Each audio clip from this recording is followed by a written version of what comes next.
기쁜 마음 얻으리. 슬픈 마음 있는 사람 예수 이름 믿으면 영원토록 변함없는 기쁜 마음 얻으리. 예수의 이름은 세상의 소망이요 예수의 이름은 천국의 기쁨일세. 거룩하신 주의 이름 거룩하신 주의 이름 너의 방패 삼아라. 환난 시험 당할 때에 주께 기도드려라. 존귀하신 주의 이름 존귀하신 주의 이름 우리 기쁨대로다. 주의 품에 안길 때에 기뻐 찬송 부르리. 예수의 이름은 세상의 소망이요 예수의 이름은 천국의 우리 3절로 한 번 더 기쁨일세. 생각하시겠습니다. 존귀하신 주의 이름 우리 기쁨되도다. 주의 품에 안길 때에 기뻐 찬송 부르리. 예수의 이름은 세상의 소망이요 예수의 이름은 천국의 기쁨일세. 갈 길 다간 후에 우리 갈 길 다간 후에 보좌 앞에 나가 왕의 왕께 경배하며 멸류관을 드리리. 예수의 이름은 세상의 소망이요 예수의 이름은 천국의 기쁨일세. 내 영혼에 햇빛 비치니 주 영광 찬란해. 이 세상 어떤 빛보다 이 빛 더 빛나네. 주의 영광 빛난 광채 내게 비춰 주시옵소서. 그 밝은 얼굴로 나의 영혼 기쁘다. 내 영혼에 노래 있으니 주 찬양합니다. 주 귀를 기울이시사 다 듣고 계시네.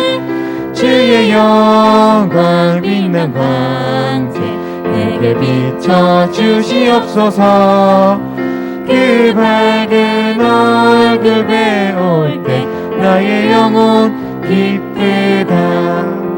내 영혼의 봄날 되어서 주 함께 하실 때 그 평안 내게 깃들고 주 은혜 꽃피네.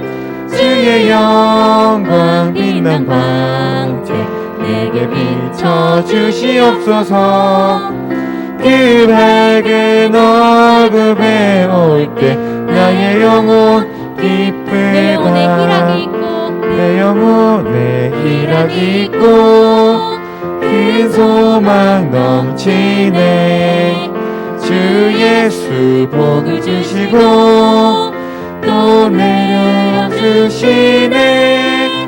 주의 영광 빛난 광채 내게 비춰 주시옵소서.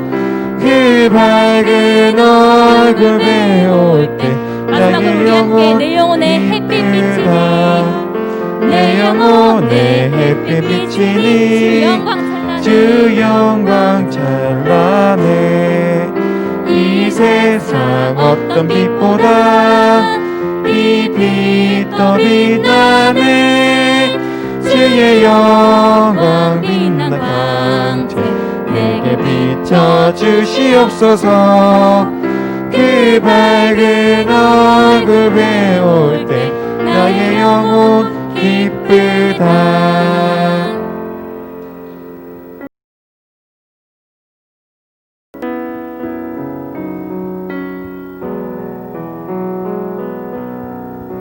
주께 와 엎드려 경배드립니다. 주 계신 곳엔 기쁨 가득. 무엇과도 누구와도 바꿀 수 없네. 예배드림이 기쁨 됨. 우리 처음부터 한 번 더 고백하시겠습니다. 주께 와 엎드려 경배드립니다. 주 계신 곳엔 기쁨 가득. 무엇과도 누구와도 바꿀 수 없네. 예배드림이 기쁨 됩니다. 주께 와 엎드려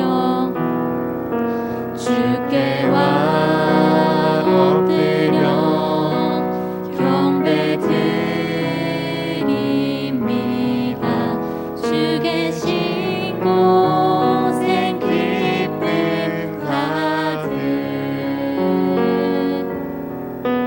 무엇과도 누구와도 바꿀 수 없네. 예배드림이 기쁨 돼. 우리 마지막으로 한 번 더 고백하시겠습니다. 주께 와 엎드려 경배드립니다. 주 계신 곳엔 기쁨 가득. 무엇과도 누구와도 바꿀 수 없네. 예배드림이 기쁨 됩니다. 기도와 묵상하심으로 예배로 나아가시겠습니다.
할렐루야. 거룩한 주일 아침 예배드리러 나오신 교우님들을 주님의 이름으로 환영하고 축복합니다. 이제 자리에서 일어나셔서 거룩하신 하나님의 이름을 부르며 예배 자리로 나아가겠습니다. 우리의 도움은 천지를 지으신 여호와의 이름이로다. 성삼위 하나님께서 인사하십니다. 하나님 우리 아버지와 주 예수 그리스도로부터 은혜와 평강이 있기를 원하노라. 아멘.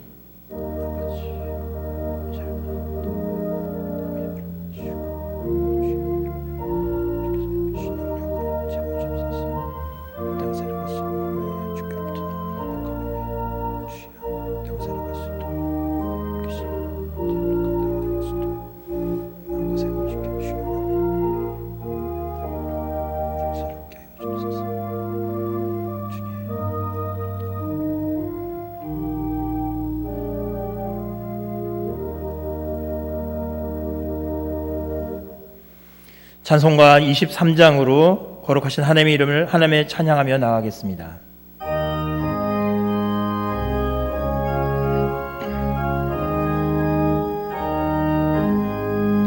만입이 내게 있으면 깊어가지고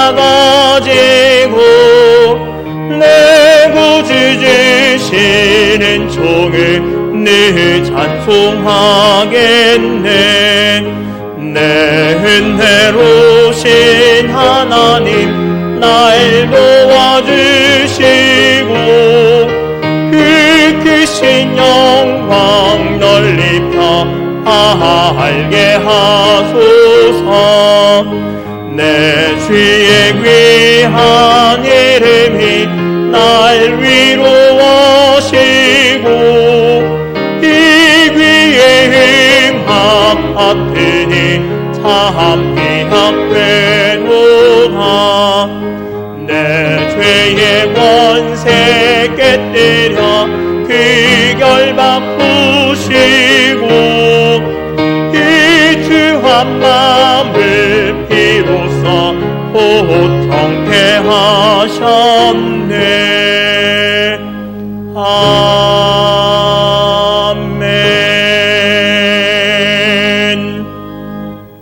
십계명을 선포하겠습니다. 자리에 앉으셔서 한 계명씩 교독하시겠습니다. 하나님이 이 모든 말씀으로 말씀하여 이르시되 나는 너를 애굽 땅 종되었던 집에서 인도하여 낸 내 하나님 여호와니라. 제1은 너는 나 외에는 다른 신들을 내게 두지 말라. 제2는 너를 위하여 새긴 우상을 만들지 말고 또 위로 하늘에 있는 것이나 아래로 땅에 있는 것이나 땅 아래 물속에 있는 것에 어떤 형상도 만들지 말며 그것들에게 절하지 말며 그것들을 섬기지 말라. 나 내 하나님 여호와는 질투하는 하나님인즉 나를 미워하는 자의 죄를 갚되 아버지로부터 아들에게로 3, 4대까지 이르게 하거니와 나를 사랑하고 내 계명을 지키는 자에게는 1000대까지 은혜를 베푸느니라. 제3은 너는 내 하나님 여호와의 이름을 망령되게 부르지 말라. 여호와는 그의 이름을 망령되게 부르는 자를 죄 없다 하지 아니하리라. 제4는 안식일을 기억하여 거룩하게 지키라. 엿새 동안은 힘써 내 모든 일을 행할 것이나 일곱째 날은 내 하나님 여호와의 안식일인즉 너나 내 아들이나 내 딸이나 내 남종이나 내 여종이나 내 가축이나 내 문 안에 머무는 객이라도 아무 일도 하지 말라. 이는 엿새 동안에 나 여호와가 하늘과 땅과 바다와 그 가운데 모든 것을 만들고 일곱째 날에 쉬었음이라. 그러므로 나 여호와가 안식일을 복되게 하여 그 날을 거룩하게 하였느니라. 제5는 내 부모를 공경하라. 그리하면 내 하나님 여호와가 내게 준 땅에서 내 생명이 길리라. 제6은 살인하지 말라. 제7은 간음하지 말라. 제8은 도둑질하지 말라. 제9는 내 이웃에 대하여 거짓 증거하지 말라. 제10은 내 이웃의 집을 탐내지 말라. 내 이웃의 아내나 그의 남종이나 그의 여종이나 그의 소나 그의 나귀나 무릇 내 이웃의 소유를 탐내지 말라. 예수께서 이르시되 내 마음을 다하고 목숨을 다하고 뜻을 다하여 주 너의 하나님을 사랑하라 하셨으니 이것이 크고 첫째 되는 계명이요 둘째도 그와 같으니 내 이웃을 내 자신같이 사랑하라 하셨으니 이 두 계명이 온 율법과 선지자의 강령이니라. 아멘. 이 시간 지난 한 주를 돌아보며 하나님의 계명과 주님의 가르침대로 행하는데 부족하거나 잘못한 점이 있으면 우리의 죄를 고백하시겠습니다. 하나님, 이번 한 주간도 주의 은혜로 살아왔음을 고백합니다. 언제나 내게 은혜를 베풀어 주시고 사랑을 베풀어 주시는 그 하나님 앞에 하나님의 은혜로 살아왔음을 고백하며 이 시간 자리로 나옵니다. 그러나 하나님, 하나님의 말씀대로 살지 못하고 아버지의 영광을 드러내지 못하고 아버지 마음을 아프게 하며 아버지의 염려를 끼쳤던 많은 죄악들이 있음을 고백합니다. 나의 죄악으로 말미암아 주 앞에 아픔을 드렸던 모든 죄악들을 용서하여 주시거나며 아버지 주를 만나고자 합니다. 나를 새롭게 하여 주셔서 주를 만날 수 있도록 도와주시고 또한 아버지 깨끗게 하시는 나의 죄악된 모습들, 나의 더러운 모습들을 벗기시고 새 옷을 입히며 영광의 옷을 나를 입히사 만나주실 하나님을 기대하오니 아버지 죄악들을 용서해 주시고 은혜를 허락하여 주옵소서. 주를 만나게 하옵소서. 만일 우리가 우리 죄를 자백하면 그는 미쁘시고 의로우사 우리 죄를 사하시며 우리를 모든 불의에서 깨끗하게 하실 것이라고 했습니다.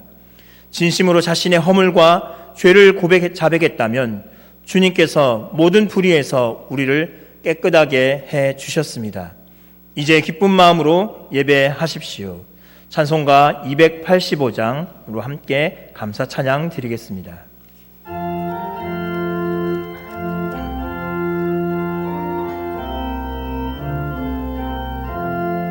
주의 말씀 받은 그날 참 기쁘고 복되도다. 이 기쁜 마음 못 이겨서 온 세상에 전하노라. 기쁜 날 주 나의 죄 다시 쓴 날 내 깨어서 기도하고 늘 기쁘게 살아가리. 기쁜 날 주 나의 죄 다시 쓴 날 이 좋은 날 내 천한 몸 새 사람이 되었으니 이 몸과 마음 다 바쳐서 영광의 주를 섬기리. 기쁜 날 주 나의 죄 다시 쓴 날 늘 깨어서 기도하고 늘 기쁘게 살아가리. 기쁜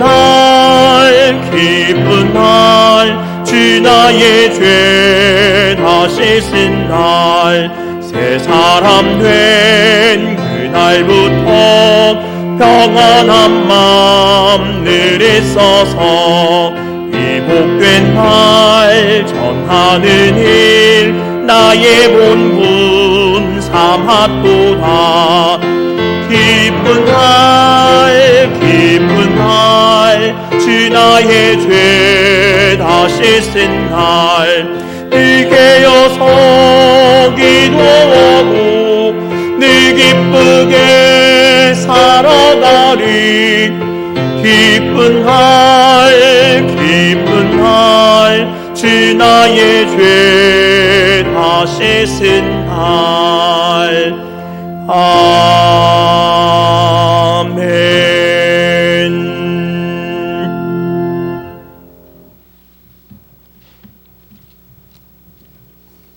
아멘. 다 같이 기도드리겠습니다.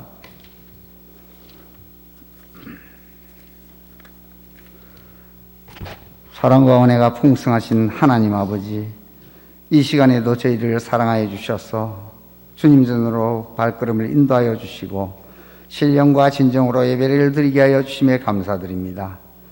많은 죄로 인하여 죽을 수밖에 없는 저희들을 십자가의 보혈로 구원하여 주시고 특별히 하나님의 자녀로 삼아주신 그 큰 은혜의 사랑과 찬양과 경배를 드립니다. 지난 한 주간도 되돌아보면 주님의 말씀을 따라 살기보다는 세상 것들에 빠져 내 생각대로 내 주관대로 살아왔음을 고백하오니 주님 우리 죄를 용서하여 주시옵소서. 이 시간 이후로는 주님이 기뻐하시는 모습으로 생활하는 저희가 되게 하여 주시옵소서. 사랑하는 주님, 온 세계가 코로나19 바이러스로 인해 경제가 위축되고 자유롭지 못한 제한된 생활 속에서 많은 국민들이 힘들고 어려운 생활을 하고 있습니다. 주님께서 우리들의 가정과 직장과 사업들을 코로나19로부터 지켜주시고 하루빨리 백신과 치료제가 개발되어 우리의 생활과 하나님께 드리는 예배가 살아나게 하여 주시옵소서. 또한 우리가 정부의 방역 지침을 준수하여 교회가 주변으로부터 비난과 차별과 혐오의 대상이 아닌 구원과 치유와 화합의 역할을 감당하게 하여 주시옵소서. 사랑하는 주님, 우리 하단교회를 강하게 붙들어 주시고 안으로는 담임 목사님을 중심으로 더욱 말씀으로 무장하는 교회가 되게 하여 주시옵고 밖으로는 죽은 영혼들을 구원하는 방주의 역할을 다하는 교회가 되게 하여 주시옵소서. 건강한 교회, 행복한 성도들이 서로 사랑하고 섬기는 교회가 되게 하여 주시고 하나님께 순종하며 모든 일에 감사가 넘치는 성숙한 성도님들이 되게 하여 주시고 주일학교가 부흥되는 역사가 일어나게 하여 주시옵소서. 사랑하는 주님, 우리 성도님들의 가정이 믿음의 반석 위에 굳게 서게 하시고 특히 자녀들을 축복하여 주셔서 학업과 취업 그리고 결혼 문제까지도 간섭하여 주셔서 자녀들이 원하는 모든 것을 이룰 수 있게 하여 주시옵시고 마음으로 고통받는 자, 병으로 고통받는 자에게 주님께서 위로하여 주시고 모든 것이 주 안에서 화평케 하옵소서. 사랑하는 주님, 우리 장로님들과 권사님, 집사님 또 예배로 위해 안내와 주차와 찬양과 헌금으로 수고하시는 모든 직분자들이 하나님으로부터 받은 달란트대로 맡은 직분 잘 감당케 하시옵고 예수님을 닮아가는 우리의 참 모습이 되게 하옵소서. 오늘도 말씀을 선포하시는 담임 목사님을 위해 기도드립니다. 성령 충만하게 하시고 영육간에 강건함 주셔서 하나님께서 기 쓰임받는 영적 지도라도 세워주시고 선포되는 말씀이 영적으로 침체된 우리들에게 영적 회복을 주시고 말씀과 은혜를 사모하는 영혼들에게 하나님의 신령한 복으로 채워주시옵소서. 모든 말씀을 예수님의 이름으로 기도드리옵나이다. 아멘.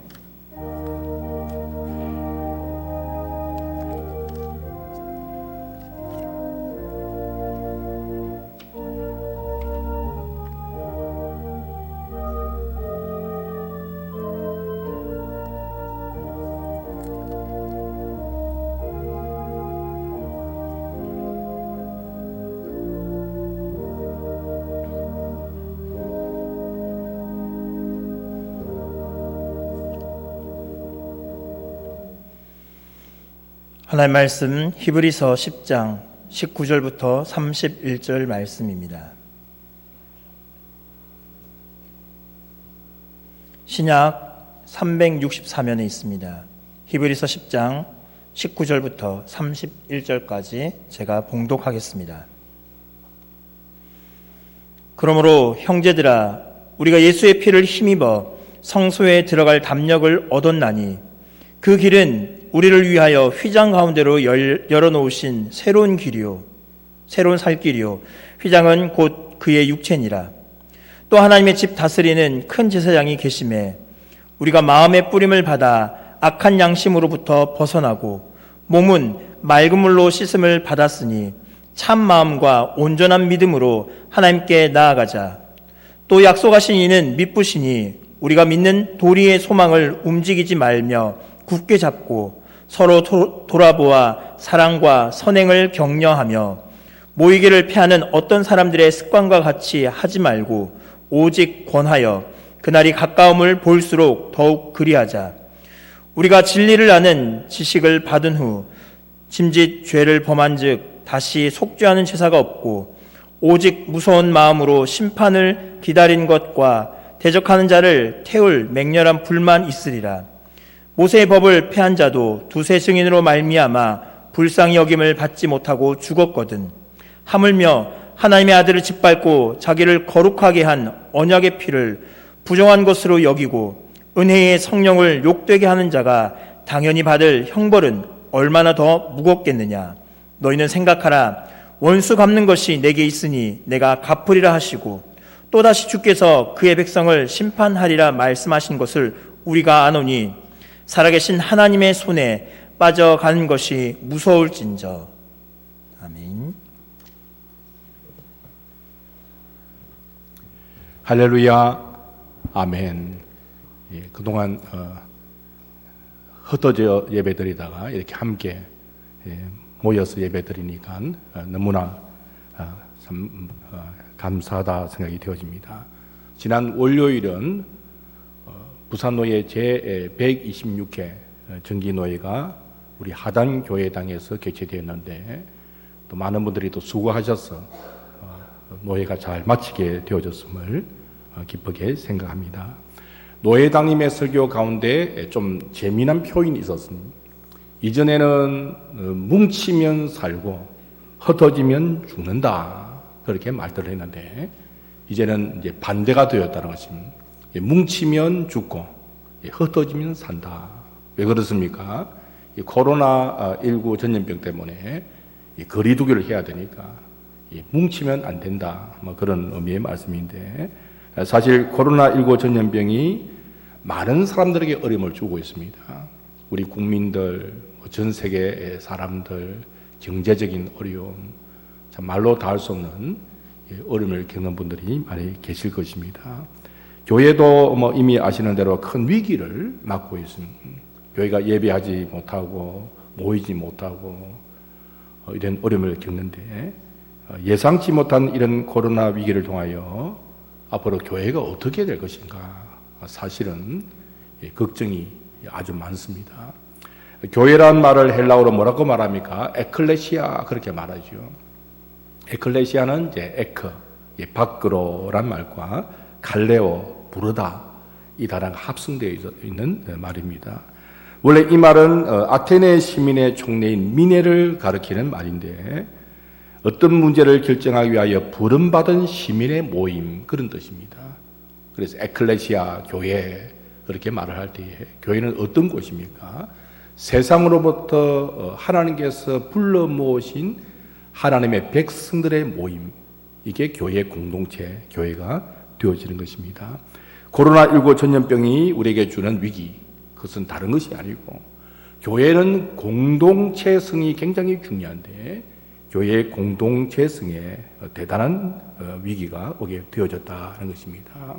공예배가 모이기가 힘들고 교인들이 또 흩어지고 또 다음 세대가 또 믿음을 과연 이어갈 것인가 앞으로 교회의 쇠퇴가 급속도로 이루어지지 않겠는가 이런 염려를 하는데 우리가 왜 교회가 모여야 되는가 분명한 성경적인 가르침을 갖고 있어야 됩니다.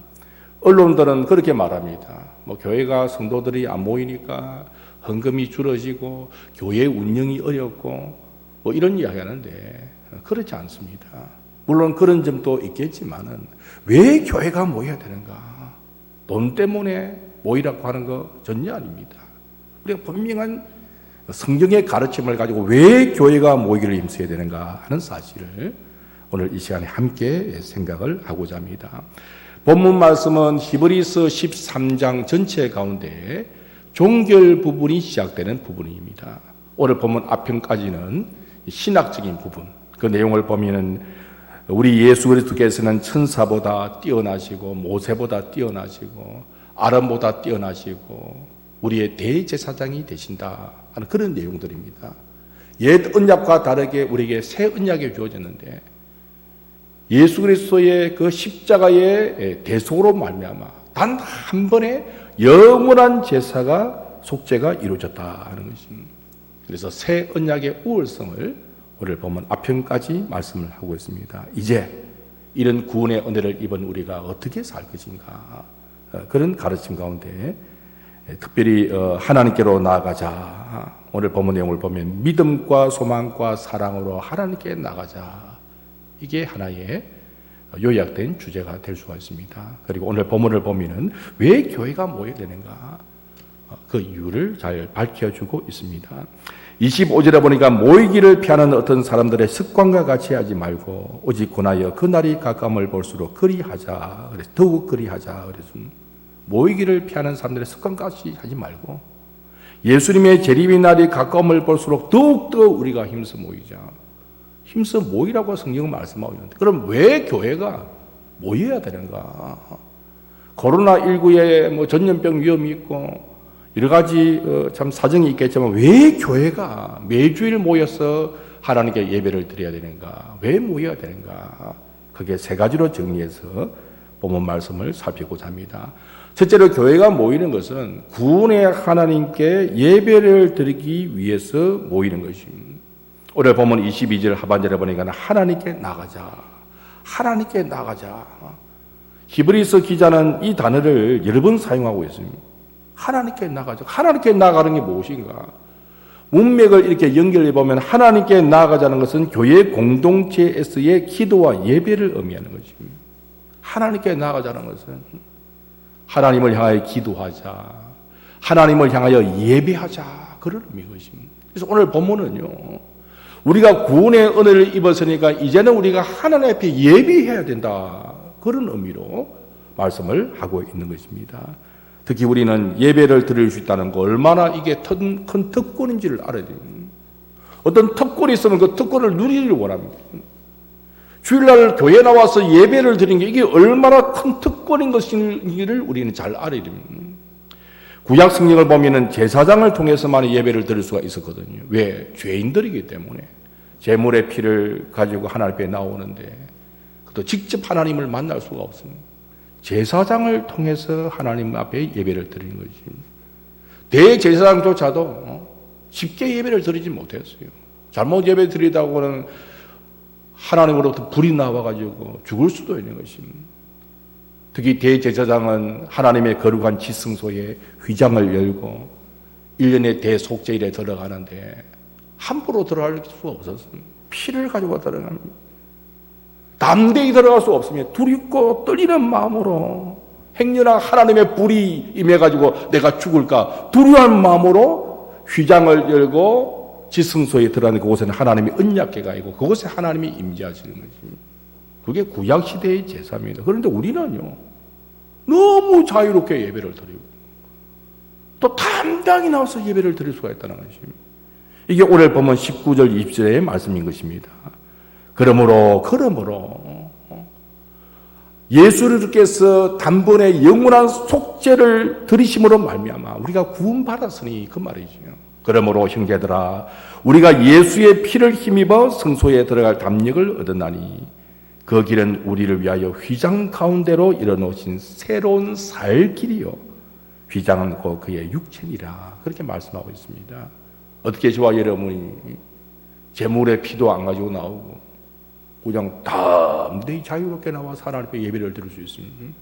그것은 예수님의 피를 힘입어 예수님께서 저와 여러분의 죄를 대신하여 십자가에 못 박혀 돌아가셨기 때문에 이제는 그 피를 힘입어 담대히 나와서 예배 드릴 수 있는 이 특권을 누리게 되어졌다 하는 것입니다. 휘장이 무엇입니까? 곧 그의 육체니라 그랬습니다. 휘장은 예수님의 육체라 그렇게 말씀하고 있습니다. 이것은 마태복음 27장과 연결해서 우리가 생각해야 될 말씀이지요.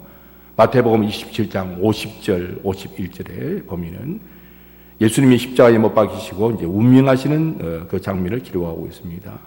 예수께서 다시 크게 소리 지르시고 영원히 떠나시니라.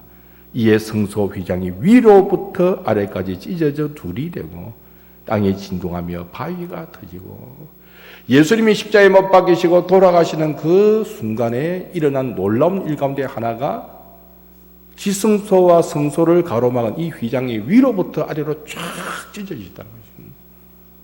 이 휘장은 두꺼워가지고 양쪽에서 두 마리의 말이 당겨야만이 찢어질 정도의 아주 강한 것인데, 이 휘장이 예수님이 십자가에 못 박혀 돌아가시는 그 순간에 위로부터 아래로 쫙 갈라진 것입니다. 무엇을 의미합니까? 예수님이 저와 여러분의 죄를 대신 짊으시고 속죄를 이루심으로 말미암아 하나님께로 나가는 길이 열려 있다는 것입니다. 거룩하신 하나님 앞에 우리가 담대히 나갈 수 있다는 것입니다. 그래서 예배는 우리 그리스도인들의 특권입니다. 아무나 예배를 드릴 수 없습니다. 예수님 믿고 하나님의 자녀가 된 자들이 하나님 앞에 예배를 드릴 수 있는 것입니다. 이런 특권 의식을 우리가 가질 때 어떻게 주일날 집에 머물러 앉아가지고 있을 수 있겠습니까?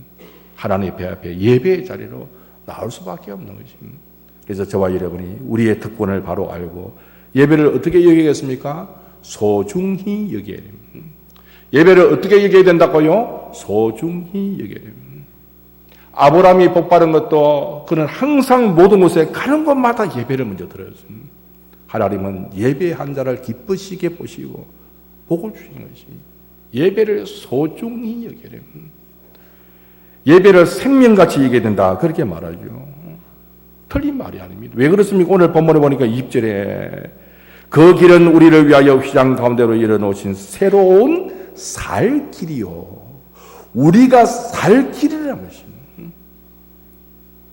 휘장은 곧 그의 육체니라. 예배는요, 우리가 새로운 살 길을 걸어가는 것입니다.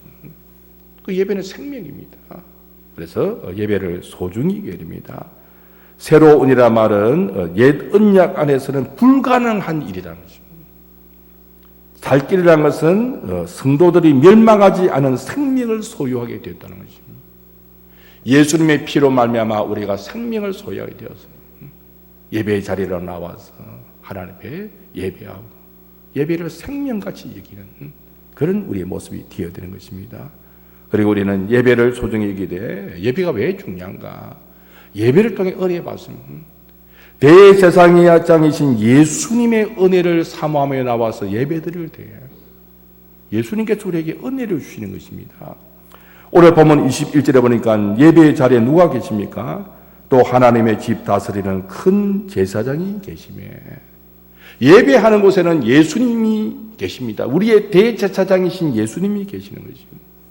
그래서 예수님의 이름으로 기도하고 예수님의 피를 힘입어 우리는 예배를 드립니다. 그런데 이 대제사장이 어떤 분이십니까? 히브리서 4장 15절 16절에 보니까 우리에게 있는 이 대제사장은 어떤 분인지 말씀하고 있습니다. 우리에게 있는 대제사장은 우리의 연약함을 동정하지 못하실 이가 아니요 모든 일에 우리와 똑같이 시험을 받으신 이로되 죄는 없으시니라. 그러므로 우리는 긍휼하심을 받고 때를 따라 돕는 은혜를 얻기 위하여 은혜의 보좌 앞에 담대히 나아갈 것이니라. 우리의 대제사장이신 예수님은 어떤 분이십니까? 우리가 당하는 모든 시험을 똑같이 받으신 분이십니다. 그렇기 때문에 우리의 연약함을 누구보다도 잘 아시는 분이 예수님이십니다. 우리의 처지와 형편을 가장 잘 아시고 그 누구보다도 우리를 불쌍히 여기시는 분이 우리의 대제사장이신 예수님이시라는 것입니다. 예배 자리에 나올 때 이 대제사장을 바라보면서 주님의 은혜를 바라보고 나오라는 것입니다. 우리는 긍휼하심을 받고 때를 따라 돕는 은혜를 얻기 위하여 은혜의 보좌 앞에 담대히 나아갈 것이니라. 예배를 통하여 하나님은 은혜를 주십니다. 예배를 통하여 위로를 주십니다. 예배를 통하여 복을 주시는 것입니다. 그래서 우리는 예배를 사모하면서 나와야 됩니다. 그리고 오늘 보면 22절에 보니까 참 마음과 온전한 믿음으로 하나님께 나가자 그랬습니다. 그래서 예배는요, 참 마음, 진실된 마음으로 온전한 믿음으로, 믿음이 없이는 예배를 드릴 수 없고 믿음이 없이는 하나님을 기쁘시게 할 수 없습니다. 에녹처럼 하나님을 기쁘시게 하는 믿음을 가져야 됩니다. 그 믿음이 어떤 믿음입니까? 히브리서 11장 6절에 보니까 믿음이 없이는 하나님을 기쁘시게 하지 못하나니 하나님께 나아가자는 반드시 그가 계시니까 또한 그가 자기를 찾는 자들에게 상 주시는 이심을 믿어야 하시리라. 하나님은 살아계십니다. 살아계셔서 주의 이름으로 모인 가운데 함께하시고 예배를 바라시고 예배하는 자를 찾으시고 그들에게 상 주시는 하나님이십니다. 그런 믿음을 가지고 진실된 모습으로 하나님 앞에 예배를 드리는 것입니다. 왜 우리가 교회가 이렇게 모여야 되는가? 그 첫째 이유는 뭐냐면 교회는 모여서 예배하는 곳이 교회입니다. 모여야 됩니다. 그래서 우리는 코로나19 때에 오히려 더 예배의 중요성을 알고 모여야겠다. 그런 다짐을 가져야 되는 것입니다. 두 번째로 교회가 모이는 것은 오늘 본문으로 보니까 건강한 교회 공동체를 세우기 위해서 모이는 것입니다. 건강한 교회 공동체를 세우기 위해서는 반드시 교회가 모일 때 이것이 이루어지는 것입니다. 그래서 오늘 본문 22절에서 25절 보면은 어떻게 하면 교회 공동체가 건강하게 세워질 수 있는가 하는 것을 말씀하고 있습니다. 첫째로는 모여서 공동체의 상호 돌봄이 있어야 됩니다. 24절 보니까 서로 돌아보아. 뭘 격려합니까? 사랑과 선행을 격려하며. 그리고 예배로 끝나는 게 아닙니다. 교회가 모여서 뭐합니까? 상호 돌봄. 서로 돌아보는 거죠. 집사님 지난 주간에 어떻게 지내셨습니까? 행인에 어려움이 있습니까? 물론 요사이는 뭐 연락이 잘 되죠. 카톡으로도 가능하고 뭐 전화도 있고. 만나서 서로 기도 제목도 힘드시죠? 힘내세요.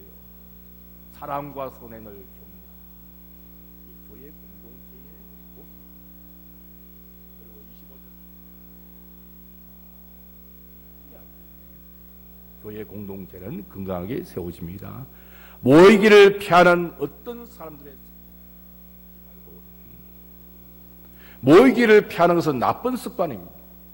교회가 모이지 않은 것은 나쁜 습관입니다. 습관이 중요하죠. 늘 우리는 모여야 됩니다. 예배에 빠지는 습관, 한 번 빠지고 두 번 빠지고 세 번 빠지고 모이라는 것입니다. 정기적으로 함께 모여 예배할 때에 교회 공동체는 건강한 공동체로 세워집니다. 그리고 25절 하반절에 보니까 오직 권하여 그날이 가까움을 볼수록 더욱 그리하자 그렇게 말씀하고 있습니다. 서로 권하는 것이에요. 위로하기도 하고 격려하기도 하고 때로는 경고하기도 하고. 지금이 어느 때입니까? 예수님이 재림하실 날이 임할 때인데 우리가 더 끼어 있어야겠습니다. 서로 권하고 주님의 재림의 날이 가까움 볼수록 더 모기를 힘쓰는 그런 모이는 교회가 되어질 때 교회 공동체는 건강한 교회 공동체가 되어진다는 것입니다. 그리고 오늘 보면 21에서 24절에 보면은 이제 우리가 눈여겨봐야 될 세 개의 동사들이 있는데 믿음, 소망, 사랑. 믿음, 소망, 사랑. 기독교의 삼중덕이다 그렇게 말하죠. 믿음, 소망, 사랑. 고린도전서 13장 13절에 보면은 그런즉 믿음, 소망, 사랑 이 세 가지는 항상 있을 것인데 그 중에 제일은 사랑이라 그랬습니다. 그래서 오늘 본문도 마찬가지입니다. 21에 보니까 온전한 믿음 그랬습니다. 참마음과 온전한 믿음으로 하나님께 나가자. 또 23절에 보니까 소망이 있습니다. 또 약속하시는 이름 이쁘시니 우리가 믿는 도리의 소망을 움직이지 말며 굳게 잡고 다시 오실 그리스도 우리가 바라보는 천국의 소망을 붙잡고 믿음을 지키는 것입니다. 그리고 24절에 사랑이 있죠. 서로 돌아봐 사랑과 선행을 격려하며 믿음, 소망, 사랑이 있습니다. 구원받은 자로서 하나님 앞에 예배뿐만 아니라 교회 공동체가 모여서 뭘 하는가? 믿음, 소망, 사랑을 붙잡고 기독교의 삼중덕을 실천하는 것입니다. 그래서 오늘 본문 뒤편에 보면 11장은 믿음, 12장은 소망, 13장은 사랑 그렇게 끝납니다. 간단하게 요약하면 그렇습니다. 이런 믿음, 소망, 사랑을 생각할 때 우리가 기억하게 되는 교회는 데살로니가 교회입니다. 데살로니가 교회는 초신자들이 모인 교회임에도 불구하고 믿음, 소망, 사랑이 있는 건강한 교회였습니다. 건강한 교회가 어떤 교회인가? 우리 데살로니가 교회를 통해서 볼 수 있습니다. 기독교의 삼중덕을 실천하는 교회였습니다. 데살로니가전서 1장 3절에 보니까 너희 믿음의 역사와 사랑의 수고와 우리 주 예수 그리스도에 대한 소망의 인내를 우리 하나님 아버지 앞에 끊임없이 기억하미니. 바울은 기도할 때에 데살로니가 교회를 생각하면 감사하게 되었어요. 왜? 믿음의 역사와 사랑의 수고와 소망의 인내가 있는 교회이기 때문에 감사했습니다.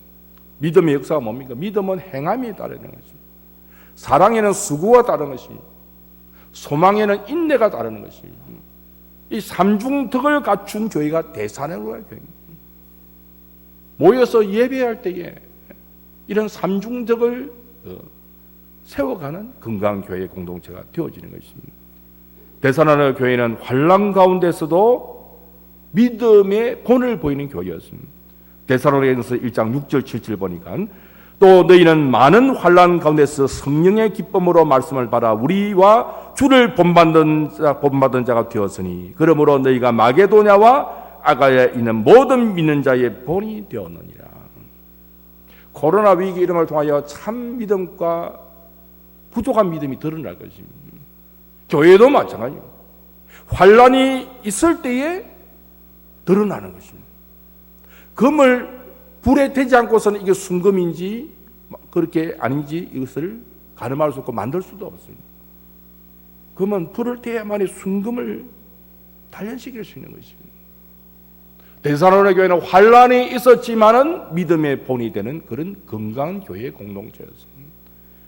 그리고 재림을 깨어 기다리는 교회였습니다. 데살로니가전서 1장 10절에 보니까 또 죽은 자들 가운데서 다시 살아계신 그의 아들이 하늘로부터 강림하실 것을 너희가 어떻게 기다리는지를 말하니 이는 장래에 노하심에서 우리를 건지시는 예수시니라.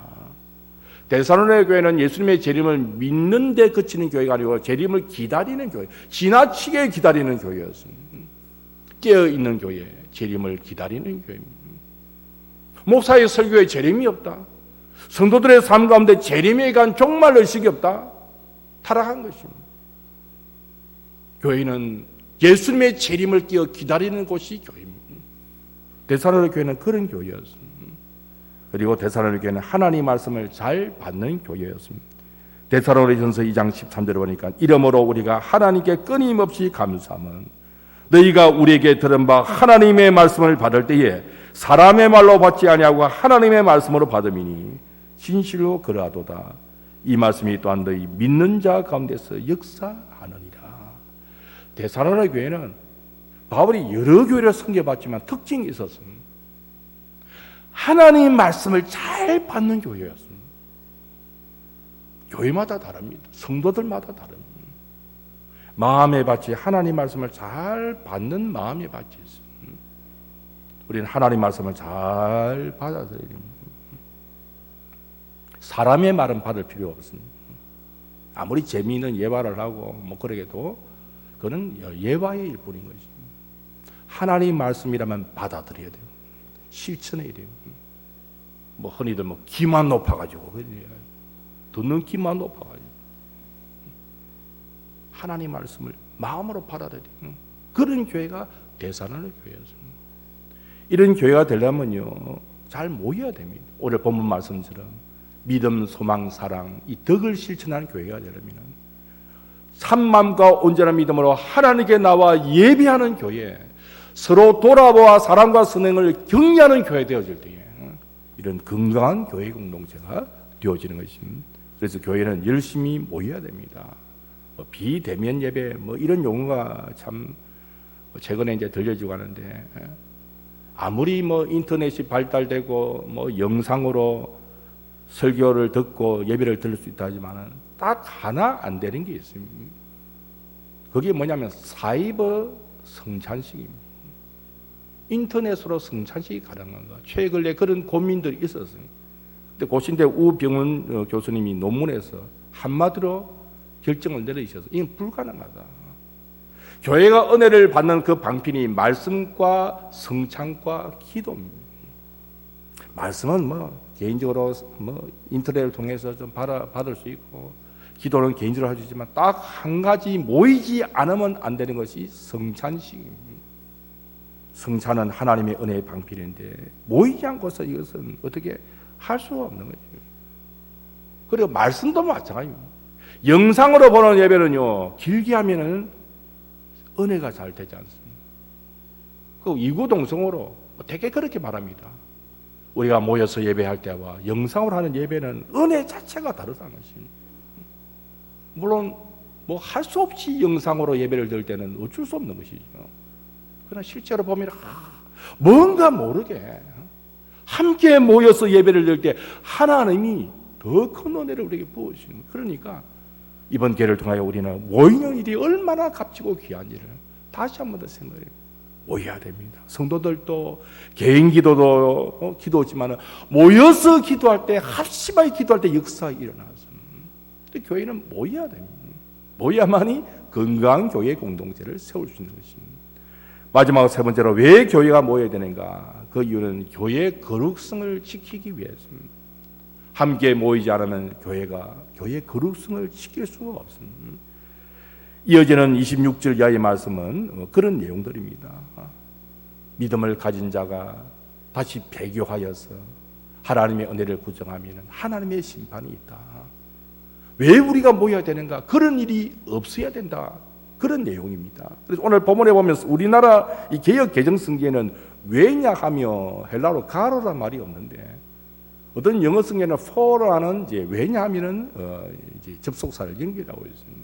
왜냐하며 왜 모여야 되는가? 왜냐하면은 행위나 우리의 믿음이 떨어지지 않도록 하나님을 등지는 그래서 하나님의 심판을 받는 그런 일이 없도록 우리는 모여야 된다. 그 이야기를 하고 있는 거죠. 그래서 왜 교회가 모여야 되는가? 교회의 거룩성을 지키기 위해서 모여야 됩니다. 26절, 27절은 다시 한번 배교하면 죄삼을 받지 못한다. 그렇게 말합니다. 26절에 보니까 우리가 진리를 아는 지식을 바른 후에 복음을 듣고 바로 깨닫고 예수님 믿고 나서 그 말입니다. 짐짓 죄를 범한 적 다시 속지 않은 죄사가 없다. 짐짓이란 말은 뭡니까? 자발적으로 자진해서 또 다르면 고의적으로 범하는 죄. 우리 어쩌다 못해서 이렇게 죄를 짓는 것은 주님께서 용서해 주십니다. 복음의 진리를 분명히 알면서도 불구하고 예수 그리스도의 은혜를 부정하는 죄는 용서함을 받지 못한다. 그런 의미입니다. 심판이 있고 맹렬한 불만 우리에게 있게 되어준다. 조심해야 된다. 그렇게 되지 않도록 힘써 모여라. 그런 의미로 오늘 본문이 말씀을 하고 있습니다. 성령을 욕되게 하는 자는 형벌을 당할 수밖에 없다는 것입니다. 이게 28절, 29절에 이어집니다. 모세의 법을 피한 자도 두세 증인이 있으면은 용서받지 못하고 돌로 쳐 죽이는데 하물며 하나님의 법을 어기면 어떻게 되냐는 것입니다. 하나님의 아들을 짓밟고 자기를 거룩하게 한 언약의 피를 부정한 것으로 여기고 은혜의 성령을 욕되게 하는 자는 형벌을 면할 수 없다는 것입니다. 얼마나 그 죄가 무겁겠느냐. 모세의 법을 어겨도 죽게 되는데 하나님의 아들을 짓밟고 자기를 거룩하게 하는 언약의 피를 부정한 것으로 여기고 성령의 은혜를 욕되게 하는 자는 어떻게 용서를 받겠느냐. 너희가 생각하라. 곰곰이 생각해봐라. 우리가 어떻게 하나님의 은혜를 저버릴 수 있겠느냐. 그래서 모여서 그런 일이 없도록 하나님 앞에 나오라는 것입니다. 고의적으로 이렇게 복음을 부정하고 예수 그리스도의 은혜를 저버리면 용서를 받을 수 없다는 것입니다. 그래서 하나님은 심판하시는 하나님이십니다. 그래서 30절, 31절에 보니까 원수 갚는 것이 내게 있으니 내가 갚으리라 하시고 또다시 주께서 그의 백성을 심판이라 말씀하신 것을 우리가 아노니 살아계신 하나님의 손에 빠져들어가는 것이 무서울지니라. 하나님의 심판이 얼마나 무서운가 그 말입니다. 그래서 우리가 믿음을 지키기 위해서 혼자 있다 보면요 믿음이 떨어집니다. 교회를 한 번 안 나오고 두 번 안 나오면 이게 습관화 돼가지고 아무렇지도 않은 것처럼 양심이 묻어지는 것처럼 믿음이 점점 떨어지면서도 자기도 모르는 것입니다. 깨구리 삶는 거 아시죠? 방법을요. 깨구리를 물에 넣어놓고 온도를 조금씩 좀 넣으면 깨구리가 그냥 자기 죽는지 모르게 삼켜버립니다. 그게 우리 믿음이 될 수 있습니다. 서로 모일 때에 서로 격려하고 서로 깨어있는 모습으로 건강한 신앙생활을 하게 되어지는 것입니다. 그래서 바울이 뭐라고 말합니까? 우리가 구원받은 것으로 끝나지 말고 두렵고 떨리는 마음으로 구원을 이루가라. 그렇게 가르칩니다. 빌립보서 2장 12절에 보니까 그러므로 나의 사랑하는 자들아 너희가 나 있을 때뿐 아니라 더욱 지금 나 없을 때에도 항상 복종하여 두렵고 떨림으로 너희 구원을 이루라. 바울이 빌립보 교회를 생각할 때 바울이 있을 때는 바울이 하나님 말씀을 가르치니까 좀 깨어 있는 것 같는데 믿음을 지켰는데 바울이 없으면 이 믿음이 지켜지지 않겠는가? 그 염려하는 것입니다. 마치 집에 아버지가 계시는 거하고 아버지가 안 계시는 거하고 아이들의 모습이 다르죠. 부모님이 계시면 아이들이 좋지만 부모님이 안 계시면 뭐 자기 세상이 되는 거죠. 그런 염려를 하는 것이. 내가 없을 때 너희들이 믿음을 지킬 수 있겠는가? 내가 걱정이 된다. 내가 없더라도 항상 복종하여 두렵고 떨림으로 너희 구원을 이루라. 목사도 마찬가지예요. 목사 됐다 가지고 구원이 완성된 것입니까? 물론 예수님 믿음으로 우리는 이미 구원받은 자임에도 불구하고 천국 가는 그날까지 우리의 구원을 두렵고 떨림으로 이루어가야 되는, 지켜야 되는 것입니다. 너무 값진 이 생명을 지켜야 되는 것입니다. 그러기 위해서 우리는 정신을 차리는 것입니다. 또 혼자는 안 됩니다. 모여야 되는 것입니다. 모일 때에. 그래서 교회는 목사가 있고 장남들이 계시고, 그래서 교회를 다스리기도 하고, 또 때로는 권징을 행하기도 하면서, 어쨌든 우리는 이 세상의 물길에 따라 흘러가는 그런 우리가 아니고 하나님 말씀대로 바로 살아야 된다. 그것을 함께 생각하고 고민하면서 건강한 교회 공동체를 이루어가는 것입니다. 이제 말씀을 맺고자 합니다. 우리 사랑하는 성도 여러분, 코로나 전염병이 좀 우리를 힘들게 하지만은 우리는 그런 가운데서 모이기를 힘써야 되고요. 두 가지를 일단 잘해야겠죠. 첫째로는 예방도 잘해야 됩니다. 어떤 분은 뭐 하나님이 지켜주시는데 뭐 그렇게 하는데 그렇지 않습니다. 하나님이 우리를 지키고 믿지만 우리가 할 일은 다 해야 돼요. 철저히 예방해야 돼요. 지난주에도 어느 병원에 가니까 출입구에 그 몸 소독기가 있더라고요. 탁 들어가면 치 이러더라고요. 그래서 저것도 괜찮네 싶어가지고 뭐 가격대를 보니까 수백만 원 하더라고요. 그래서 상당히 비싼 거구나 그런 생각했는데, 어쨌든 뭐 할 수 있는 거는 뭐 꼭 그거를 우리가 설치할 필요는 없지만은 어쨌든 조심해요. 손 소독하고 제일 중요한 마스크 쓰고 그런 가운데 모여야 됩니다. 코로나19 2000년병이 뭐 정부에서 뭐 1단계니 2단계니 저는 별로 그런 데 크게 신경을 안 쓰고 개인적으로 판단합니다. 목사로서 우리 교회를 어떻게 지킬 것인가, 우리 이웃을 어떻게 지킬 것인가. 그래서 저 나름대로 이렇게 정보를 많이 이렇게 살펴봅니다. 근데 오명돈 교수님이라고 서울대 감염내과 교수님이신 이분 보니까요, 좀 안심이 되는 점이 있습니다. 독일과 영국과 프랑스, 스웨덴의 사망자 수를 비교해 놓으시더라고요. 2015년부터 2019년까지 매월 이렇게 단위로 평균 사망자 수기 그래프를 그려놓으셨어요. 근데 최근에 코로나로 인하여 죽은 사람이 되네요. 또 그래프를 그려놨는데 3, 4월은 그래프가 뛰어오르는데 나머지는 평년이나 거의 같은 겁니다. 그러면 돌아가실 분이 코로나19가 오기 전에 돌아가실 분이나 코로나19가 오고 나서 돌아가실 분이나 뭐 비슷한 겁니다. 그럼 연세가 많은 분들은 위험하다는 것입니다. 그런 통계를 볼 때에 우리가 너무 코로나로 사망자를 부각시키니까 위험한 것이고 또 겁나는 것이고, 또 지난번에 3, 4월 달에는 코로나가 뭔지를 몰랐거든요. 그러고 보니까 유럽 같은 데는 뭐 땀을 비비면서 인사하죠. 이러니까 코로나 안 옮길 수 있습니까? 우리나라처럼 철저하게 방역하고 그런 곳이 아니다 보니 갑자기 의료 체계가 확립 안 되는 가운데 이게 어려움이 있었던 것입니다. 그런데 우리는 바라볼 때 지난주간에 제가 독감 예방 접종을 했습니다. 꼭 하시기 바랍니다. 했는데 그 병원에 하는 이야기가 우선 독감 환자가 없답니다. 왜? 마스크 써주시고 거리두기 하잖아요. 꼭 독감 환자가 없다는 거지. 독감도 1년에 2,000명, 3,000명 있거든요. 그래 생각하면 제가 볼 때는 이거 잘하면 오히려 사망자 수가 더 줄 수 있겠다. 그런 생각도 해봅니다. 독감보다는 좀 사망률이 높지만은 독감보다 그렇게 정세가 악화되는 그런 것도 아니라는 거죠. 그렇다면은 연세 많은 분들 조심하고요. 어쨌든 거리두기 하고 마스크 하면서 조심하면 되는 거지. 길게는 내년 연말까지는 좀 조심해야 되지 않겠는가. 백신이 개발되고, 물론 백신 개발되면 끝 아닙니다. 독감도 한 해 2,000명, 4,000명 죽듯이 코로나19는 또 2,000명, 3,000명 그 이상도 넘어갈 수도 있는데 하나도 생각하는 것은 이제 우리가 위생관념이 좀 달라졌습니다. 저부터도 집에서 들어먹기 시작하는 것입니다. 미세먼지가 그렇게 위험해도 마스크를 쓰지 않고 아이고 죽으면 죽지 이제 우리 살아왔거든요. 제가요. 우산에 마스크 없으면 안 되는 거예요. 이러니까 위생관념이 높아지니까 오히려 도움이 될 수도 있다. 그러니까 지나치게 염려할 필요는 없습니다.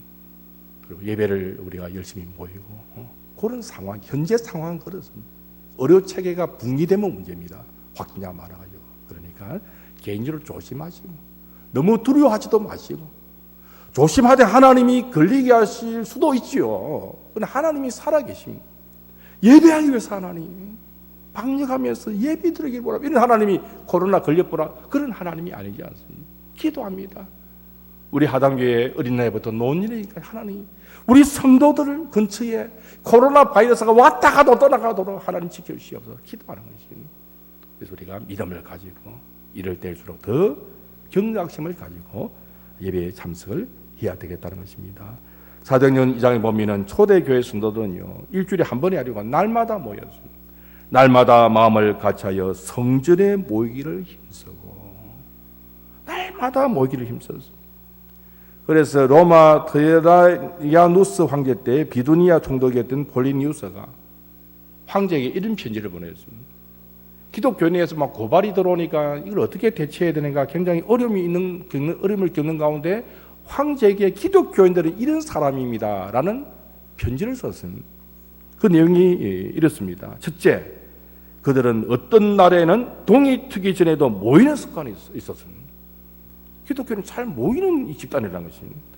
둘째, 그들은 그리스도가 마치 신인 것처럼 교창으로 그를 찬송했습니다. 예수님께 예배하는 공동체인 것이. 셋째, 그들은 어떤 범죄도 저지르지 않고 도둑질이나 강도질이나 간음을 하지 않으며 믿음을 대반하지 않겠다고 맹세했습니다. 거룩한 공동체라는 것입니다. 그리고 마지막 넷째, 그들은 이 예식을 다 마친 후에 공동의 무의한 음식을 먹기 위해 다시 모이는 습관이 있었습니다. 이 성찬을 말합니다. 예배하고 나서 함께 모여 성찬을 나누는 것입니다. 성도의 교제를 또 나누는 것입니다. 이게 총독이 바로 폴리니우스 총독이 바라볼 때 아주 특이한 집단이다. 모이기를 힘쓰고 거룩하고 예배하고 함께 성도의 교제를 나누는 그런 공동체다. 그런데 고발이 들어오는데 참 특이하다. 이거 어떻게 처리됩니까? 그런 모습인 것입니다. 저와 여러분이 우리는 시대와 이제 어울려 사는 그런 백성들이 아닙니다. 하나님의 자녀로서 시대가 어땠든 말든 어떤 위기가 왔든 말든 우리는 함께 모여서 예배하고 함께 모여서 상호 돌봄을 가지고 건강한 교회 공동체를 세워가고 함께 모여서 우리는 거룩한 하나님의 백성들입니다. 거룩성을 지켜가는 하나님의 교회인 것입니다. 이런 의미를 가지시고 더 열심히 예배하고 모이기를 힘쓰는 저와 여러분 되시기를 주의 이름으로 축복합니다. 하나님 아버지 감사합니다. 저희들이 모시간데 세상 가운데 부르셔서 하나님의 거룩한 백성 삼아 주셨습니까? 하나님을 예배하되 자유롭게 담대한 모습으로 예수님의 피를 의지하고 나와 예배 드릴 수 있는 과거의 구약시대의 대제사장도 누리지 못한 은혜를 우리가 누리게 됨을 감사를 드리옵나이다. 우리의 대제사장이신 예수님께서 우리 예배 가운데 함께 하시고 우리의 연약함을 아시고 동정하시며 위로하시는 은혜를 주신 것을 믿습니다. 예배가 곧 생명의 길로 가는 것인 것을 알아서 더욱더 예배하기를 힘쓰며 하나님의 은혜를 더 풍성히 누리는 우리 모두가 되게 하여 주시옵소서. 코로나19로 인하여 개인적으로 또 여러 가지 어려움을 당할 수 있는데 하나님 이런 가운데서 더욱더 믿음이 강하게 자라나게 하시고 우리 사랑하는 성도들을 이 전염병으로부터 지켜오시고 가정과 자녀들과 생업과 직장 가운데 하나님이 함께 하셔서 이 위기를 기회로 바꾸며 믿음으로 승리하는 하나님의 백성들이 되게 하여 주시옵소서. 예수 그리스도의 이름으로 기도하옵나이다. 아멘. 사도신경으로 우리 신앙을 고백하겠습니다. 나는 전능하신 아버지 하나님 천지의 창조주를 믿습니다. 나는 그의 유일하신 아들 우리 주 예수 그리스도를 믿습니다. 그는 성령으로 잉태되어 동정녀 마리에게서 나시고 본디오 빌라도에게 고난을 받아 십자가에 못 박혀 죽으시고 장사된 지 사흘 만에 죽은 자 가운데서 다시 살아나셨으며 하늘에 오르시어 전능하신 아버지 하나님 우편에 앉아 계시다가 거기로부터 살아있는 자와 죽은 자를 심판하러 오십니다. 나는 성령을 믿으며 거룩한 공교회와 성도의 교제와 죄를 용서받는 것과 몸의 부활과 영생을 믿습니다. 아멘.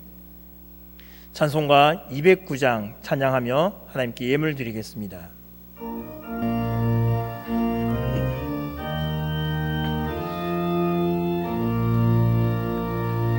이 세상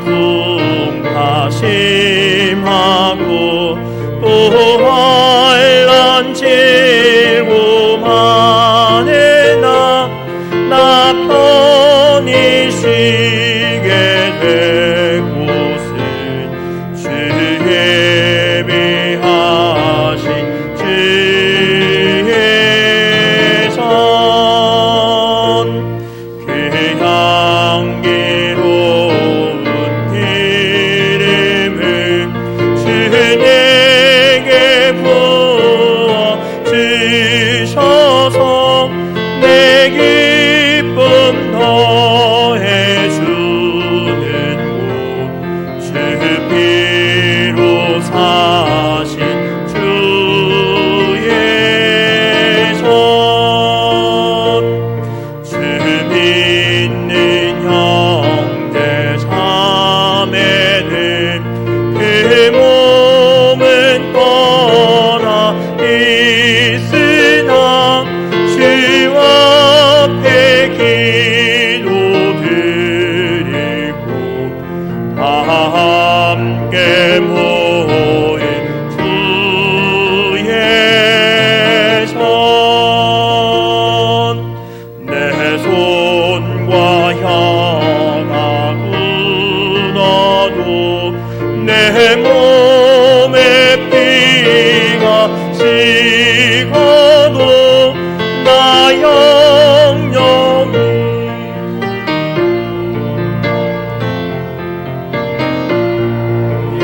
보자 주의 전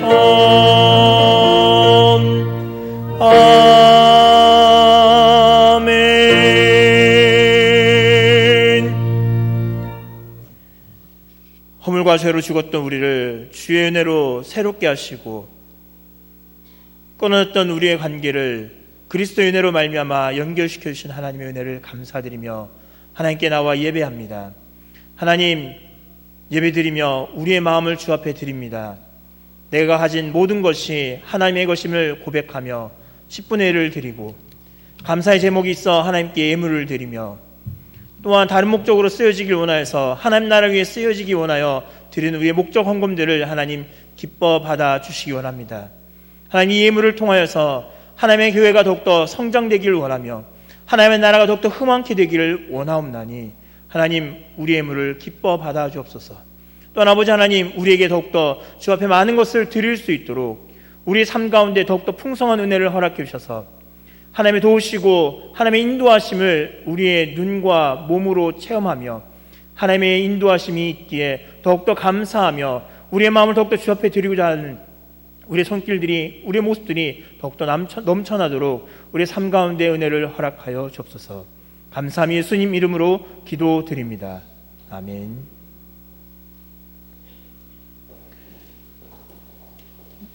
광고 드립니다. 오늘부터 7시 반, 9시 반, 11시 반 예배 모두가 함께 예배드릴 수 있도록 함께 하고 있습니다. 계속해서 많은 성도님들이 이 예배 자리로 기억하시면서 참석하실 수 있기를 바랍니다. 교육위원회가 있습니다. 오늘 오전 3부 예배, 11시 반 예배 이후에 새가족부실에서 모임이 있습니다. 장례가 있었습니다. 지난주에 이상성 집사님, 정준하 집사님 가정이 장례가 있었습니다. 빅모상이 있었고 10일에 있었으며 12일 날 발인하였습니다. 2부 예배 때 참석하셨는데 한번 자리에 일어나 주시기 바랍니다. 네, 우리 가정을 위로하며 격려 박수 드리겠습니다.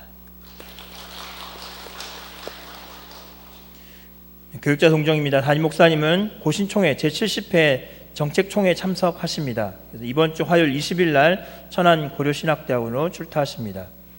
김효전 교육사님 2개월간 출산 휴가가 있습니다. 10월 23일 출산 예정을 가지고 있습니다. 계속해서 기도해 주시기 바랍니다. 교계 소식입니다. 전국 남전도회 연합회 헌신 예배가 오늘 주일 오후 7시 대구 대원교회에서 있습니다. 다른 광고는 주보를 참조해 주시기 바랍니다. 우리 다 같이 자리에서 일어나셔서 주기도송 함께 찬양하겠습니다. 하늘에 계신 아버지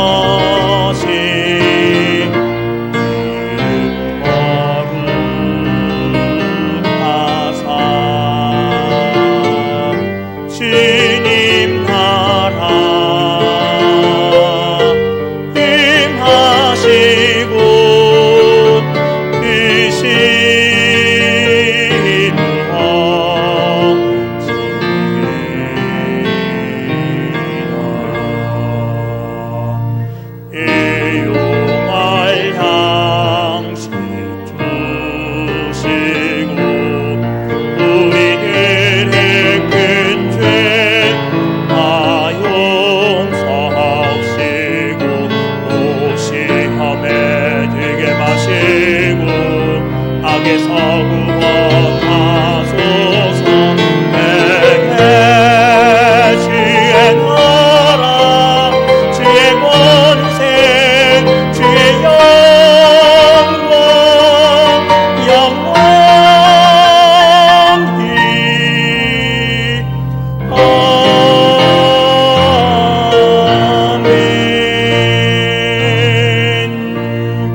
여호와는 여러분에게 복을 주시고 여러분을 지키시기를 원하며 여호와는 그의 얼굴을 여러분에게 비추사 은혜 베푸시기를 원하며 여호와는 그 얼굴을 여러분에게로 향하여 드사 평강 주시기를 원하노라.